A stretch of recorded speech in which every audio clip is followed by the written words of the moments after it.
마태복음 10장 1절에서 16절까지 말씀을 함께 보시겠습니다. 예수께서 거기에서 떠나 유대 지방으로 가셨다가 요단강 건너편으로 가셨다. 무리가 다시 예수께로 모여드니 그는 늘 하시는 대로 다시 그들을 가르치셨다. 바리새파 사람들이 다가와서 예수를 시험하여 물었다. 남편이 아내를 버려도 됩니까? 예수께서 그들에게 대답하셨다. 모세가 너희에게 어떻게 하라고 명령하였느냐? 그들이 말하였다. 이혼 증서를 써주고 아내를 버리는 것을 모세는 허락하였습니다. 그러나 예수께서는 그들에게 말씀하셨다. 모세는 너희의 완악한 마음 때문에 이 계명을 써서 너희에게 준 것이다. 그러나 하나님께서는 창조 때로부터 사람을 남자와 여자로 만드셨다.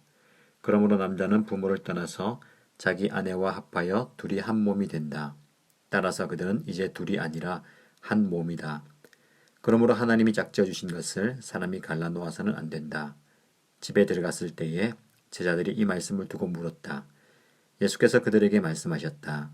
누구든지 아내를 버리고 다른 여자에게 장가드는 남자는 아내에게 간음을 범하는 것이요.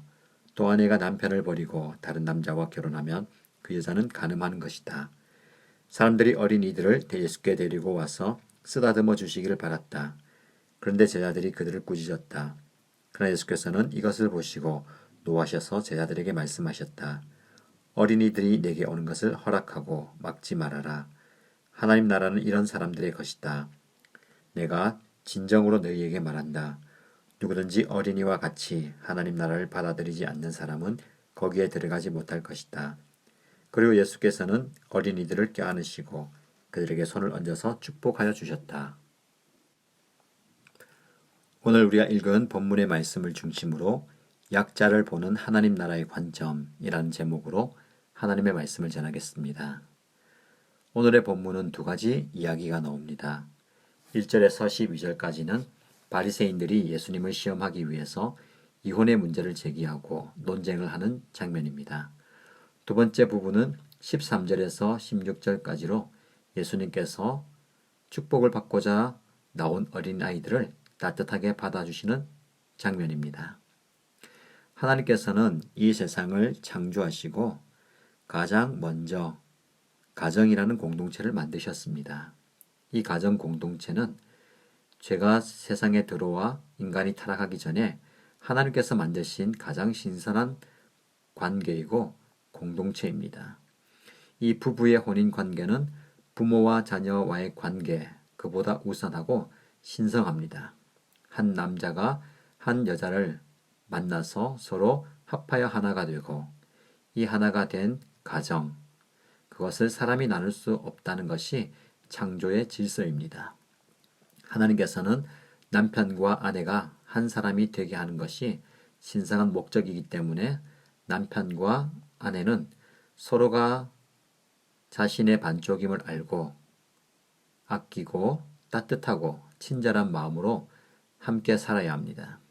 그렇지 않고 부부가 자기 배우자와 이혼하고 결별하는 것은 자기 자신을 반쪽으로 찢어서 나누는 것이 됩니다. 그 고통과 아픔은 이루 말할 수가 없습니다. 그렇기 때문에 하나님은 당신의 자녀들, 저와 여러분들이 이런 상처와 아픔을 겪지 않고 살아가길 원하십니다. 그런데 구약에서 보면 모세는 이혼을 합법적으로 인정해 줍니다. 이것은 허락한 것이라기보다는 엄격하게 금지하지 않은 것으로 볼 수 있습니다. 모세는 이혼에 관한 법을 정할 때에 자기가 이혼을 인정한다는 것을 사람들에게 확인해 준 뿐 아니라 사람들의 완악한 마음 때문에 상대방이 상처받지 않도록 특별히 약자인 여인이 어려움당하지 않도록 이혼 증서를 써주라고 합니다. 왜냐하면 아내가 결혼 생활에서 정절을 지켰다는 것을 증명해 줄 수 있는 증서를 써서 보내주어야 하는 것이 최소한의 조건으로 제시되었습니다. 이 법은 여자들이 부당하게 이혼을 당한 후에 수치를 당하지 않도록 하기 위해 여자들을 보호할 목적으로 만들어졌습니다.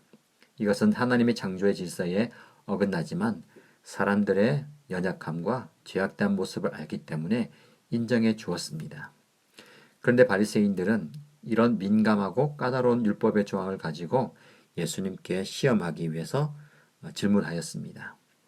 예수님은 구약의 율법과 전통을 존중하시면서도 결혼의 본질에 대해서 명확하게 설명해 주셨습니다. 가정을 이끌어 간다는 것, 아름다운 가정을 만들어 간다는 것은 저와 여러분의 책임입니다. 누군가의 희생과 특별히 약자를 품어주는 모습이 있어야 합니다.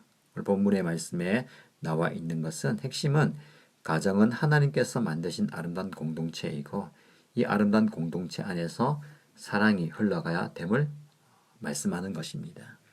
저와 여러분의 가정을 좀 돌아보면서 하나님께서 주신 아름다운 신앙의 공동체, 더 나아가서 사랑의 공동체인 가정을 잘 가꾸어가는 저와 여러분 되시길 바랍니다. 요즘 가족과 함께하는 시간이 많아졌습니다. 오히려 가족과 함께 하기 때문에 스트레스가 많다고 이야기하는데 좋은 기회로 삼으시기 바랍니다. 함께 이야기하고 함께 같은 공간에서 같은 주제로 대화를 하고 또 무언가를 함으로 가족 간에 잃어버렸던 시간들을 회복하는 시간이 되었으면 좋겠습니다. 특별히 부부 간에 또 대화도 깊이 하시고 또 서로 이야기하고 또 말씀을 나누고 묵상한 것을 나눌 수 있는 그런 시간을 좀 가졌으면 좋겠습니다. 이어지는 13절 이하의 말씀을 보시면 많은 사람들이 예수님께 도움을 얻기 위해서 때로는 위로나 또 치유를 얻기 위해서 다가왔습니다. 그 중에 오늘 본문에는 어린 아이들이 예수님께 다가옵니다. 어린 아이들을 보면 말씀해 보면 어른들이 아이들을 데리고 왔다라고 말씀합니다. 그리고 예수님께 쓰다듬어 주시기를 바랐다. 유대 전통에 따라서 어른들이 아이들을 쓰다듬어 주고 축복해 주는 것 좋은 전통입니다. 그런데 예수님께서 그런 마음을 가지셨지만 제자들은 그렇지 않았습니다. 가뜩이나 분주하고 바쁘고 여러 가지 필요를 찾아 예수님께 나오는 사람들의 필요를 공급해 주시는 예수님을 보호하기 위해서 혹은 더 많은 사람들이 예수님께 또 나오게 하기 위해서 선한 목적이었던 이렇든 저렇든 아이들을 데리고 오는 사람들을 꾸짖었다라고 말씀합니다. 14절 이하에 보시면 그런 제자들의 모습을 보면서 예수님은 노하셨다라고 말씀합니다. 제자들을 향해서 어린이들이 내게 오는 것을 허락하고 막지 말아라. 하나님 나라는 이런 사람들의 것이다. 내가 진정으로 너희에게 말한다. 누구든지 어린이와 같이 하나님 나라를 받아들이지 않는 사람은 거기에 들어가지 못할 것이다. 예수님의 말씀을 오늘 좀 깊이 묵상하면 좋겠습니다. 제자들의 관심은 성인들, 어른들, 권력 있는 사람들에 있었습니다. 왜냐하면 오늘 이 사건의 이야기 앞에 나오는 사건은 바로 제자들이 예수님께 나와서 어떤 높은 자리를 얻을 것인가 다투었던 사건 뒤에 나오는 이야기이기 때문에 그렇습니다. 예수님과 가장 가까이 있었던 제자들마저도 그들의 관심은 높은 자리, 권력, 명예, 힘 그런 것이었습니다. 그런데 예수님은 그런 제자들의 관점을 꾸짖으시면서 어린아이 같지 않으면 하나님 나라에 갈 수 없다라고 말씀합니다. 어떤 모습일까요? 어린아이들. 여러분 요즘 아이들과 지내는 시간이 참 많이 있는데 우리 아이들 좀 자세히 관찰하시고 살펴보시기 바랍니다. 그러면서 좋은 묵상을 좀 하면 좋을 것 같아요. 스트레스가 많고 또 하루가 멀다 하고 아니 잠시가 멀다 하고 다툼이 일어나고 또 스트레스 받고 하는데 그러지 말고 아이들의 모습이 어떤지 그리고 나의 모습은 어떤지 좀 살펴보았으면 좋겠습니다. 여러 가지 이야기할 수 있겠지만 몇 가지 말씀을 드리면 아이들은 좀 참 단순합니다. 요즘 아이들은 학교 가지 않아서 너무 좋다라고 이야기합니다. 우리 엄마들은 빨리 학교 갔으면 좋겠다라고 생각하지만 우리 아이들은 코로나 바이러스, 경제 상황 그런 거 따지지 않아요. 그냥 내가 지금 학교 안 가고 엄마랑 아빠랑 같이 있는 시간이 좋다는 거죠. 참 단순합니다. 신앙생활은 좀 단순했으면 좋겠습니다. 많은 사람들이 복잡하게 생각해요. 이 어려움 우리가 고민한다고 해결되는 게 아니에요. 여러분의 경제적인 상황, 여러분의 자한 상황 내가 고민하고 근심한다고 걱정한다고 되는 게 아니에요. 어떻게 보면 하나님의 때를 기다려야 합니다. 그 때를 기다리면서 오늘을 묵묵히 걸어가야 하는데 어떤 사람은 근심하다가 하루를 다 보내버려요. 걱정하면서 괴로워하다가 하루를 다 보냅니다.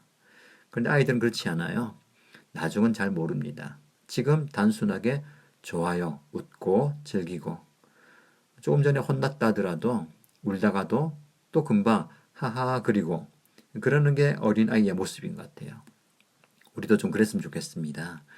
나중에 될 문제와 사건, 고민 때문에 오늘을 너무 힘들어하지 마시고요. 오늘을 좀 즐겼으면 좋겠습니다.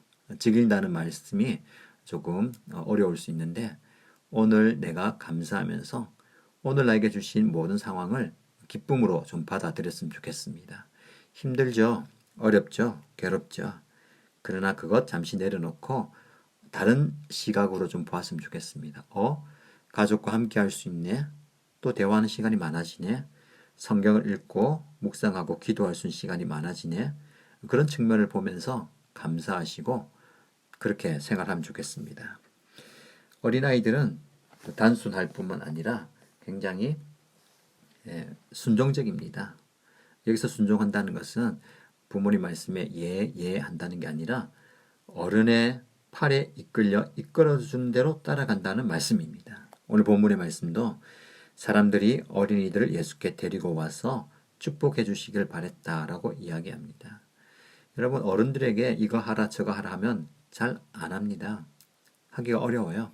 그런 어린이들은 시키는 대로 잘 따릅니다. 단순함과 함께 이어지는 부분인데 이것저것 생각하고 재다 보면 고민이 많아요. 결정하기 어렵습니다. 그러나 단순하게 이거 합시다라고 하면 하고 저거 합시다라고 하면 은혜가 되는 거예요. 요즘 말씀을 통해서 가정에서 좀 은혜 받기를 원하는데 큐티하고 또 가정 예배하고 또 말씀을 영상으로 듣고 또 말씀 읽기나 그런 것들 통해서 여러분들의 신앙이 좀 성숙했으면 좋겠습니다. 그래서 수동적으로 예배 시간에 참석해서 받는 말씀뿐만 아니라 이제는 적극적으로 가정에서 하나님의 말씀을 찾고 읽고 묵상하고 또 함께 모여서 기도하고 그런 시간을 가지길 바랍니다. 그래서 이 어려움의 시기에 약자를 돌아보는 하나님 나라의 관점, 특별히 예수님은 연약한 사람들, 소외된 사람들, 외면받는 사람들의 친구가 되어 주셨습니다. 지금 우리 어려운 상황 가운데 있는데 외로운 사람, 힘든 사람이 더 힘들어지고 있습니다. 적극적으로 찾아가지 못하지만 그들이 눈에 보인다면 우리의 도움의 손길을 통해서 하나님의 사랑이 좀 흘러갔으면 좋겠습니다. 이번 기회를 통해서 외면받던 사람들, 소외된 사람들이 또 양지로 드러나고 그들에게도 하나님의 사랑이 흘러가길 원합니다. 가정에서 하나님의 말씀을 통해서 은혜 받으시고 또 신앙이 성숙하고 또 가정이 하나님의 말씀으로 회복되고 은혜가 넘치는 시간 되시기를 예수님의 이름으로 축복합니다. 함께 기도하겠습니다. 하나님 아버지, 가정의 소중함을 가르쳐 주신 것 감사합니다. 우리 하나님께서 짝지어 주신 사람이 나누지 못한다는 이 가정, 우리의 가정입니다. 부부관계에 최우선적인 가치를 두게 하시고 우리의 가정을 지키는 일에 힘쓰게 하여 주옵소서. 가족들과 함께하는 시간들이 많이 있는데 유익하고 또 영적인 시간 될 수 있도록 축복하시고 함께 기도하면서 이 모든 어려움을 이겨나갈 수 있도록 축복하여 주옵소서. 어린아이의 마음을 갖기 원합니다. 우리는 마음에 근심도 많고 걱정도 많고 염려도 많습니다. 그러나 잠시 그것들 내려놓고 단순하게 하나님의 말씀에 순종하고 또 주어진 상황에 만족하면서 살아가길 원합니다. 그런 믿음을 저희들에게 허락하여 주옵소서. 어려움을 당하고 있는 분들, 어려운 상황을 위해서 기도합니다. 하나님께서 그들을 위로하여 주시고 또 육신의 피곤함을 씻어주시고 질병을 치유하여 주시고 모든 어려운 상황들을 잘 이겨나갈 수 있도록 하나님께서 함께하여 주옵소서. 오늘 하루가 복되게 하시고 삶의 현장에서 치열하게 살아가는 우리 모든 성도들의 삶을 지켜주시고 보호하여 주옵소서. 모든 말씀 예수님의 이름으로 기도드립니다. 아멘.